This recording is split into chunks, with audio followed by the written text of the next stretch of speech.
He told the judge he was following every rule. He said he needed to drive so he could keep working. But when prosecutors revealed his driving history, the hearing took a completely different direction. Oh, it's lots of pages.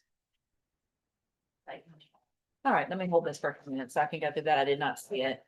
I said, no, you did. Well, I can't do stuff this minute. I need, if they're gonna do a response, I need it before. No, it's not you being sorry. I don't need to. This is Mr. Coleman's case? Yes, sir. Are you prepared to argue? Yes, sir. Okay, I'm not gonna, I mean, this was filed this morning, so I'm not gonna take. Come on back up. Let's just do it. All right, so you're Larry Fletcher Jr. Yes, sir. And this is cause numbers 25 DCCR 0838 and 0839. Mr. Fletcher's charged with aggravated assault with a deadly weapon and manslaughter. There's a motion that has been filed to modify the conditions of bond. That he cannot operate a motor vehicle. And so, Mr. Gertz, go ahead. Judge, I think you're familiar with the facts of this case because we had a hearing on a motion to revoke probation. And the issue in that hearing was about causation of the accident. And the court decided that the issue was serious enough to hold that in abeyance pending trial on of these two cases. And my request here is based on the fact that Mr. Fletcher has been following all of these bond conditions, following the rules the court set, but is having difficulty getting to and from work and doing other things that he needs to be doing to be a productive member of society. And he's not allowed to drive. And so, this was not an alcohol, like it's not an intoxication manslaughter case. It's just a manslaughter. It's just an allegation of reckless driving. The problem is the history of reckless driving. And so what the state has provided, it looks like, is that there was a 2010 non-injury crash, 2012 non-injury crash, a 2012 maximum speed limit issue, 2013 speeding over 10% over the posted, 2016 speeding greater than 15 miles over, 2018 a non-injury crash, 2021 a non-injury crash. Based on my knowledge, what was presented at that hearing, regardless of causation, there was definitely a speeding issue. That was clear from the black box in the testimony, that there was a large speeding issue. And so I am not inclined to change the bond. Mr. Nichols, does this? That was the basis of the state's argument, Your Honor, was that his history of crashes and of speeding poses a danger to the public, and that's why we were opposed to altering these conditions. Yeah. Judge, we were just alerted to all of that at the same time the court was, Yeah. that was filed Friday afternoon at 4:00. So. Well, it is what it is. If there's something in there that you find that is not accurate, then just let me know, file a supplemental motion. But at this time, I'm going to deny the motion to modify the bond and conditions. We'll get it set. It's already on the trial docket. It is, Judge. All right, but it'll go back right on the trial docket. And again, if there's something that's changed that's not correct, let me know. Okay, and I think Mr. Coleman has filed a supplemental motion to revoke probation too, which will have to be heard at some point because we're going to plead contrary to that as well. We'll go over any motion to revoke after. He may not have filed it yet. He may have just told me he was going to file it. But. So.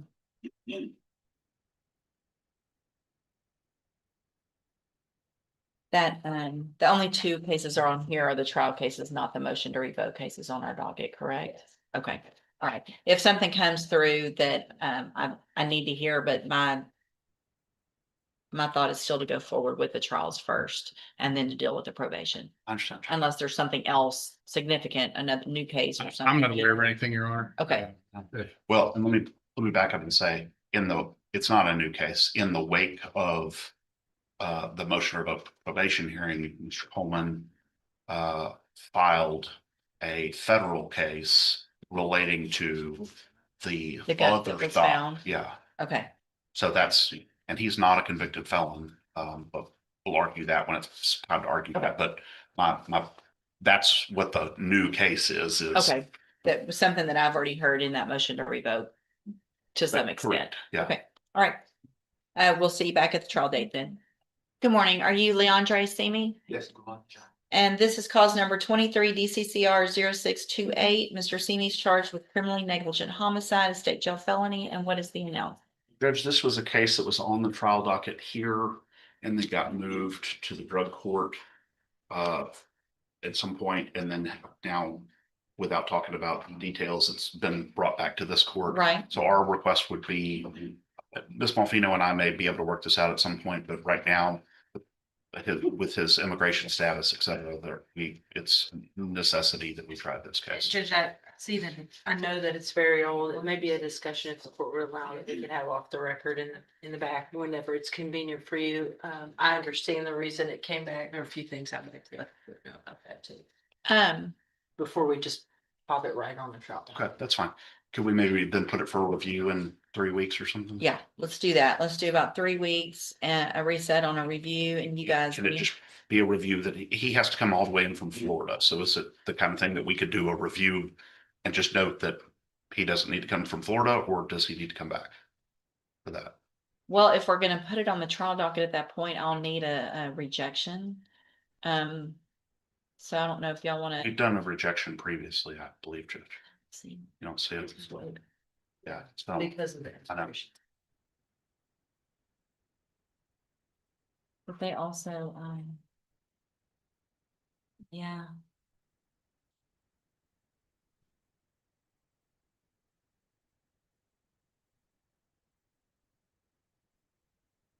The defense focused on compliance and daily responsibilities. The prosecution focused on safety and a pattern of driving behavior. At that point, the court had to decide which concern carried greater weight. It's fine, Judge. He'll comply with whatever. I mean, I can do 4 weeks. I can do a normal reset if that That's fine. helps. And then let's just do a normal reset, and then we'll get all on the same page on that date. Okay? Thanks, Judge. All right. All right, ma'am, you're Brianna Bell again, correct? Yes, ma'am. And we've already gone through that she entered a plea of guilty. Well, actually, let's go back because I don't even think I went too far with all of that. Will she waive the formal reading of the indictment? Sure. So, Ms. Bell, in cause number 25 DCCR 1610, you're charged with the state jail felony offense of theft of property with previous convictions from August 14th of 2025. And how do you plead to that charge? And then your indictment alleges that you were previously convicted of theft of property April 7th of 2021. After that was final, August 16th of 2021. And then after that, November 10th of 2022. And are those true or not true? True. Did you enter your plea of guilty and true to those allegations freely and voluntarily? Yes, ma'am. And did you plead guilty because you actually did what they charged you with? Yes, ma'am. I have here on the tablet some documents that have your signature on them that the state's marked as exhibit number 1. Before you signed these, did you go over them with Mr. Kimler? Yes, ma'am. Do you fully understand them? Yes, ma'am. And do you understand, if I follow the agreement that you've made with the district attorney, that you will be waiving or giving up any right to appeal? Yes, ma'am. And what is the agreement that you guys have reached? And is there any issue with me changing the agreed punishment recommendation page to reflect it? Your Honor, we've agreed on a straight probation of 2 years and state jail probate over 3 years with a $500 fine, $221 restitution. Correct, Your Honor. And I have no objection to the court making those changes. That's the current agreement, Your Honor, is reflected in the altered or corrected punishment recommendation, agreed punishment recommendation. All right, so what the agreement is for a 2-year term in the state jail prison, that would be probated for 3 years. You would be ordered to pay a $500 fine as well as restitution in the amount of $221. Is that your understanding? Yes, ma'am. Do you also understand, if you're not a U.S. citizen, that a plea of guilty or no contest may result in your deportation, exclusion from admission to the country, or denial of naturalization under federal law? Yes, ma'am. State tenders number 1. No, Judge. It's admitted. Is there any evidence that Ms. Bell is not competent? None, I'm aware of it. All right, ma'am, I'm going to find that you entered your plea of guilty freely and voluntarily. Find that you're mentally competent and you understand the nature and the consequences of your plea. find sufficient evidence to find you guilty. However, I'm going to reset your case so that the probation department can do a pre-sentence report. That's going to give me more information about you, your case, your history, and then we'll come back later for sentencing. You need to stop and talk to probation on your way out of the courtroom today, and she's sitting at that desk right over there. Yes. All right, we'll see you back at sentencing.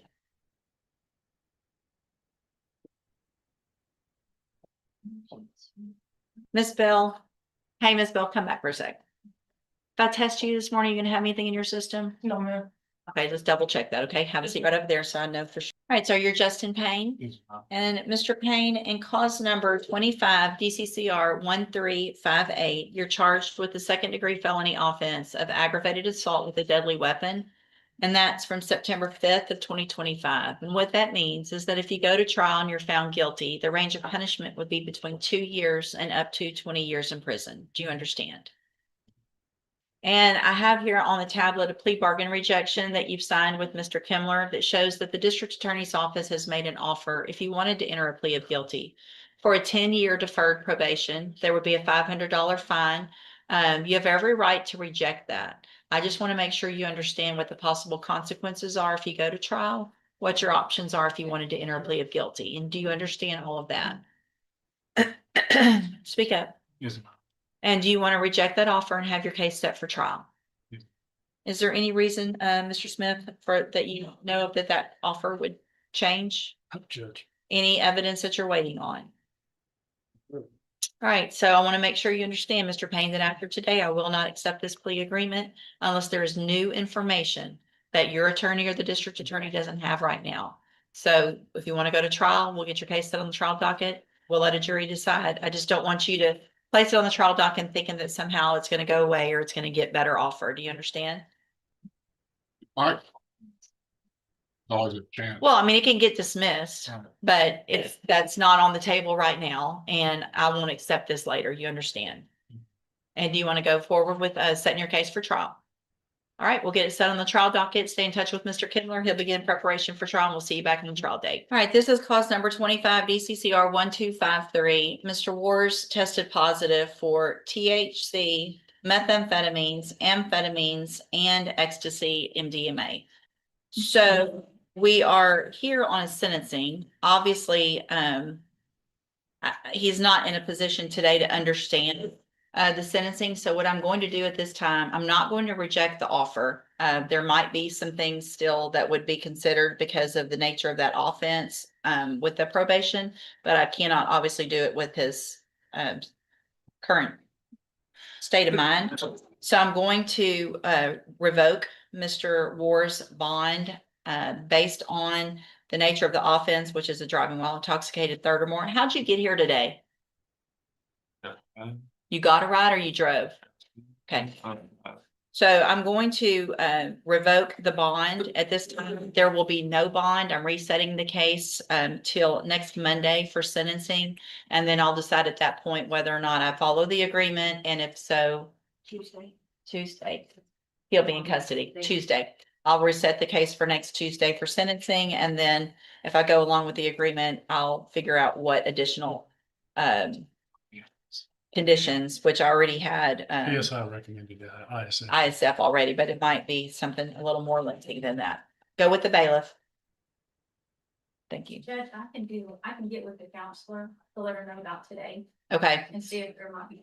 something different. It was ISF substance was recommended, but just based on this, he's obviously in a terrible position. He tested positive at the PSI as well. So maybe safety would be something that would be a little more Or a nap. Well, a let's have long about nap. hour, half He's nap. about to get a nap. Miss Bell, come on back up. Your Honor, have a nice day. Everything okay? Yeah, I know I ain't in my system. No, you don't, but you also don't have a bad attitude about me checking, okay? Yes, ma'am. I check it different people for different reasons. There's no reason to have an attitude. And there's definitely no reason to have an attitude with the nice lady that's standing behind you. I have an attitude. Okay, all right. So you tested negative, that's great. And so I'm going to. In the end, the judge concluded that public safety concerns outweighed the request. The defendant remained subject to the original restrictions. Now the focus shifts to the upcoming trial, where the allegations themselves will be decided.